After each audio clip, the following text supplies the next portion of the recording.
بسم اللہ الرحمن الرحیم۔ السلام علیکم دوستو، دنیا بھر کی خبروں میں آج آپ سنیں گے، لیکن اس سے پہلے اگر ہو سکے تو لائک اور سبسکرائب کا بٹن ضرور دبا لیں۔ شکریہ۔ دمشق میں ایران کے قونصل خانے کو نشانہ بنانے پر دوستو ممکنہ ایرانی رد عمل کے امکانات میں امریکی صدر جو بائیڈن نے ایران کو خبردار کیا ہے کہ وہ اسرائیل پر حملے سے باز رہے۔ اسرائیلی حملے میں ایرانی آرمی کے سینئر افسران کی شہادت کے بعد ایران نے اس حملے کا بدلہ لینے کا اعلان کیا تھا، مگر فی الحال دوستو ایران کی طرف سے کوئی جوابی کارروائی نہیں کی گئی۔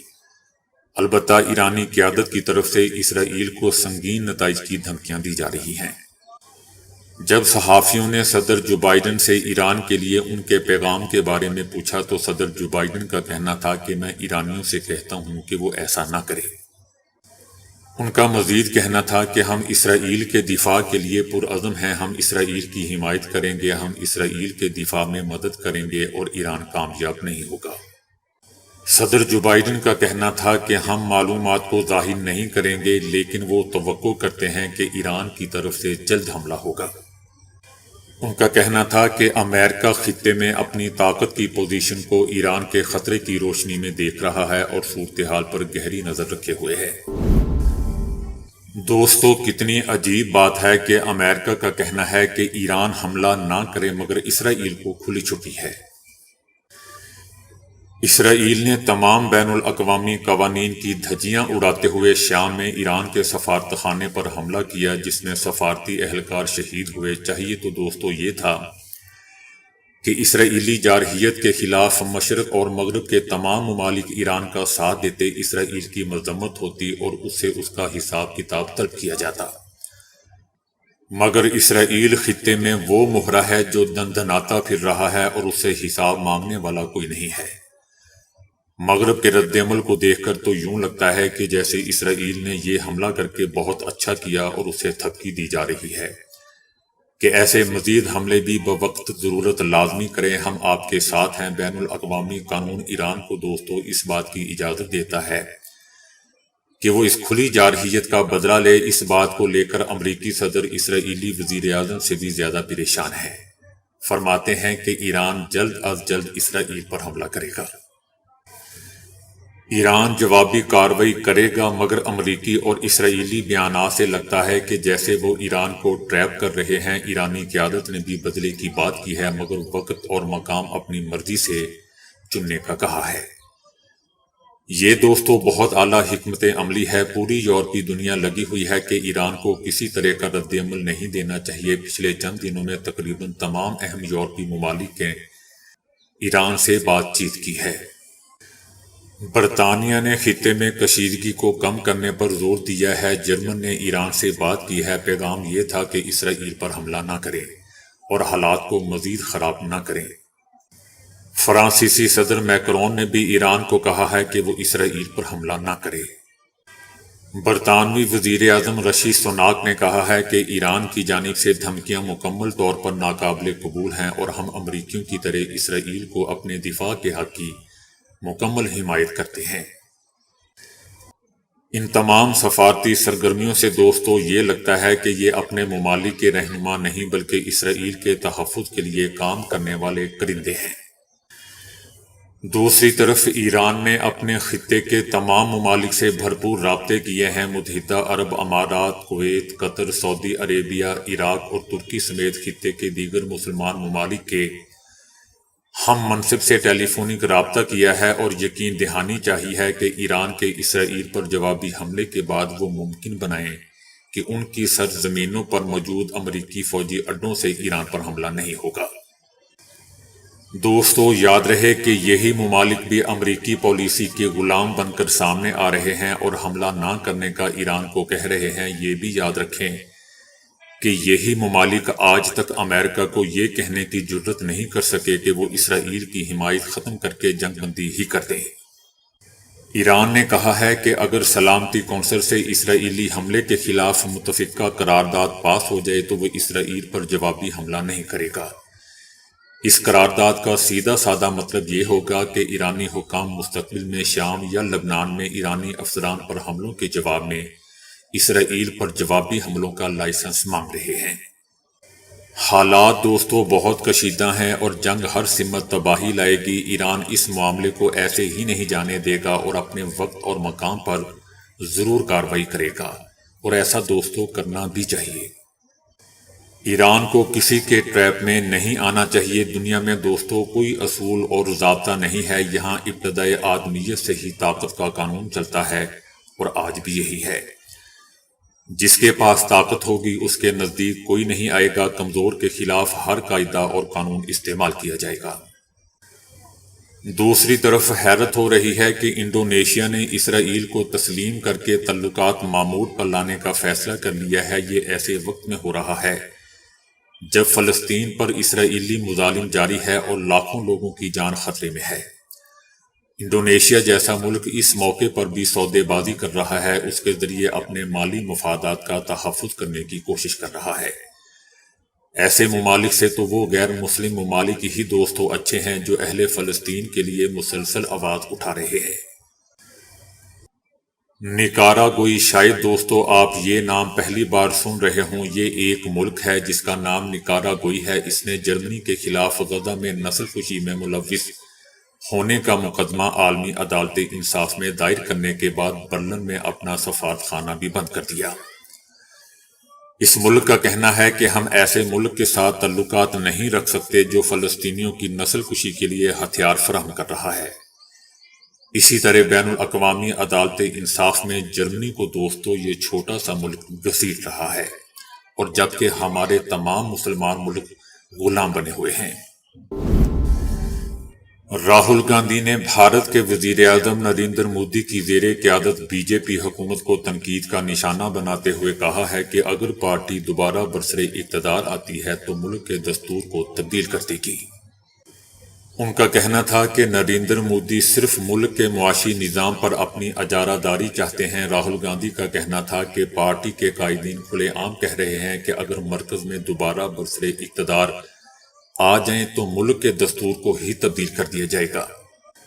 ان کا کہنا تھا کہ پہلے وہ دور تھا جب ساری دنیا ہندوستان کو جمہوریت کی مشعل کے طور پر دیکھا کرتی تھی، اب دنیا یہ تاثر دے رہی ہے کہ ہندوستان کی جمہوریت جمہوریت نہیں رہی۔ ان کا کہنا تھا کہ نریندر مودی اور ان کی پارٹی کا نظریہ صرف ایک قوم، ایک لیڈر اور ایک زبان کا ہے۔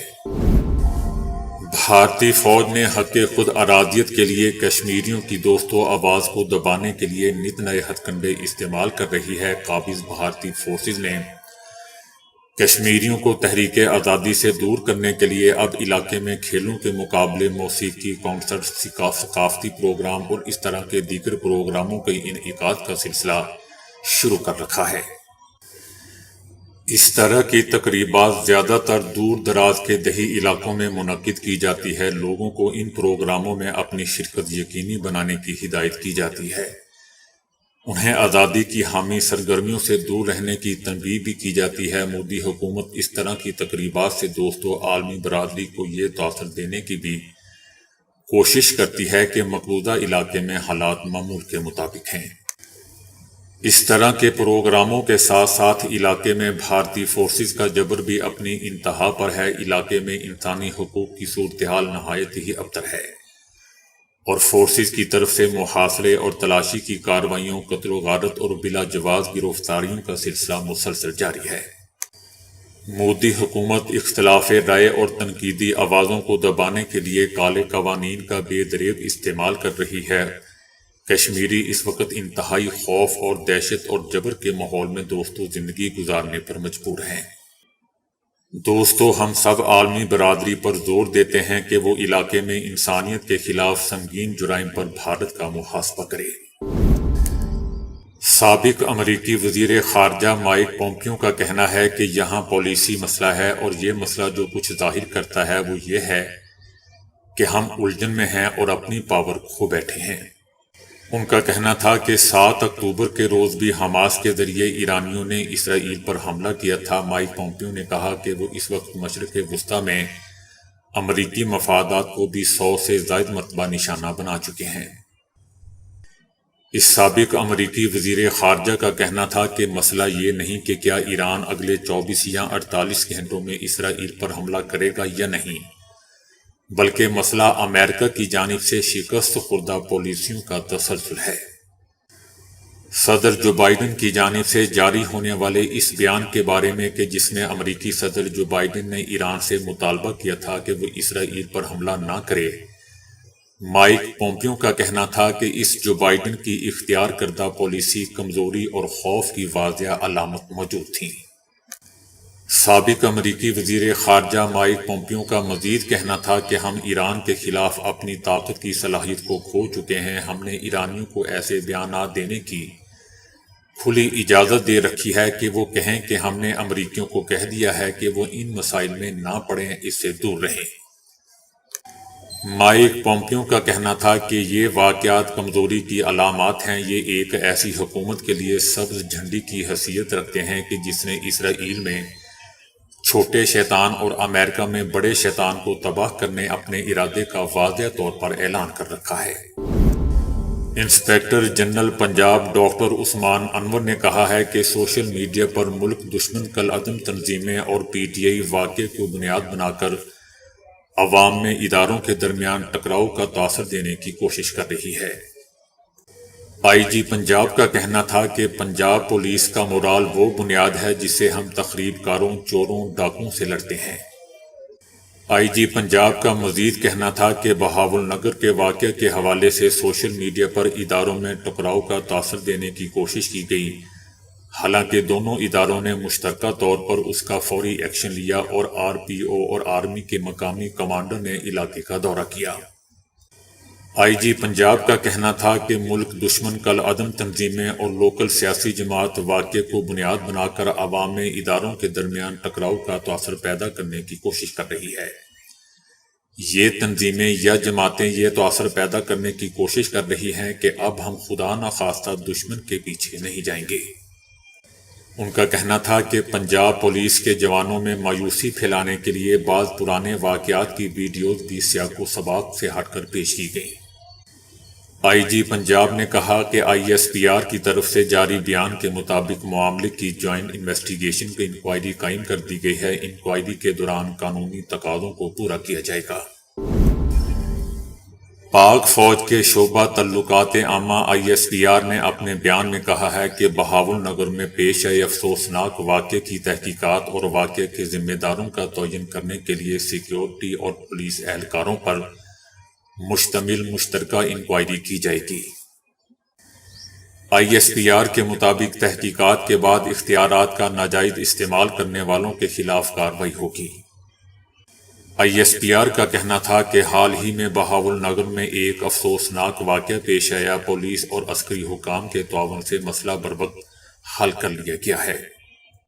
آئی ایس پی آر کا کہنا تھا کہ بعض عناصر نے تقسیم پیدا کرنے کے لیے سوشل میڈیا پر پروپیگنڈا شروع کر دیا۔ آئی ایس پی آر کے مطابق مذموم مقاصد کے لیے ریاستی اداروں اور سرکاری محکموں کے درمیان تقسیم پیدا کرنے کی کسی بھی کوشش کو کچل دیا جائے گا۔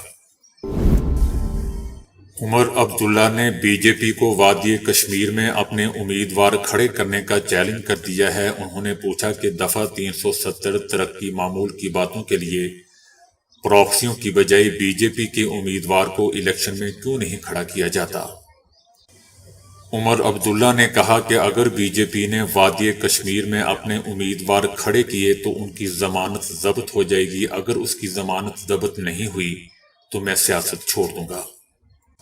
ان کا کہنا تھا کہ ہمارا مقابلہ کسی فرد یا امیدوار کے خلاف نہیں ہے، بلکہ میری لڑائی ان قوتوں سے ہے جو ان امیدواروں کے ساتھ کھڑی ہے۔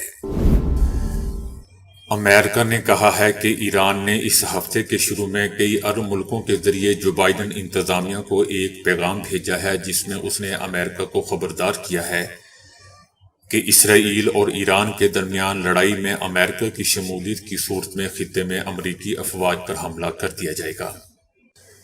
امریکی عہدیداروں کا کہنا ہے کہ ایرانیوں نے حالیہ دنوں میں کئی عرب حکومتوں کو مطلع کیا ہے کہ وہ سمجھتے ہیں کہ امریکہ اسرائیلی حملے کا ذمہ دار ہے، جس کی وجہ سے دمشق میں ایرانی جنرل شہید ہوئے۔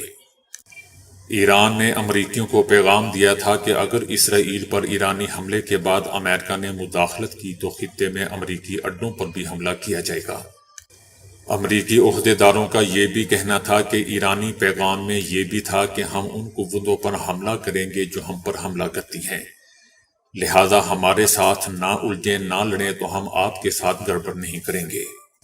امریکہ کا کہنا ہے کہ عرب ملکوں کے ذریعے موصول ہونے والے پیغام سے یہ واضح نہیں کیا گیا ہے کہ آیا ایرانی امریکی افواج پر حملہ کرنے کی صورت میں دھمکی دے رہا ہے، یا اگر اس نے ایرانی میزائلوں کو روکنے میں اسرائیل کی مدد کی، یا یہ دھمکی اس صورت میں ہے کہ امریکی اسرائیلی جوابی کارروائیوں میں حصہ لیں۔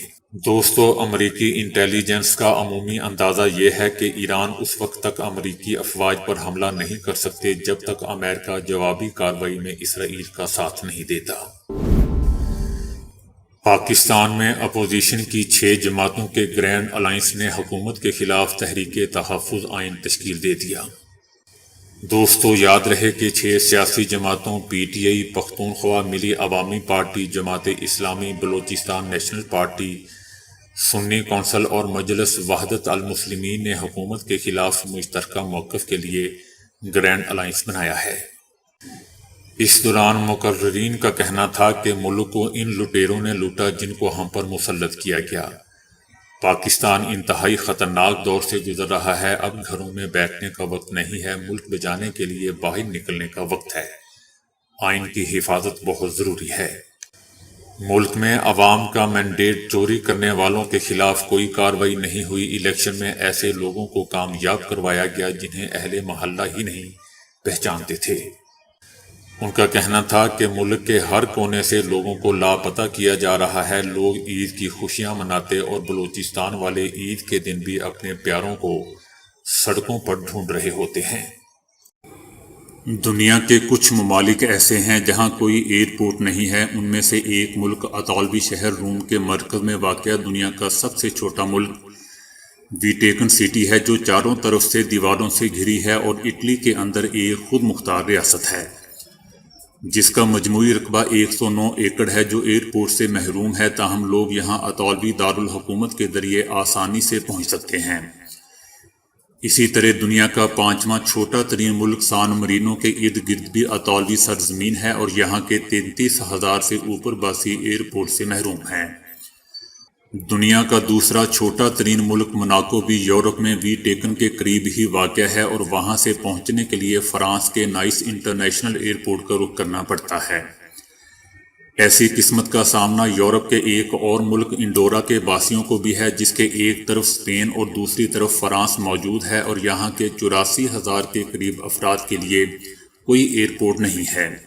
حالانکہ یہاں ہر سال 1 کروڑ سے زیادہ لوگ سیر کرنے کے لیے آتے ہیں۔ آخری ملک فلسطینی علاقہ جات ہیں جہاں کوئی ایئرپورٹ نہیں ہے۔ اکثر ایسا ہوتا ہے کہ جب ہم کوئی چہرہ دیکھتے ہیں تو یک لخت خیال آتا ہے کہ یہ پہلے سے دیکھا ہوا ہے، یا پھر ہم اس میں شناسائی یا اپنے کسی عزیز کا چہرہ دیکھتے ہیں، لیکن بہت کوشش کے باوجود ماہرین اس کیفیت کو سمجھنے سے قاصر تھے۔ لیکن اب یادداشتی نیورون کی بالکل نئی قسم دریافت ہوئی ہے جس سے ہمیں اس دماغی صلاحیت کو سمجھنے میں مدد ملے گی۔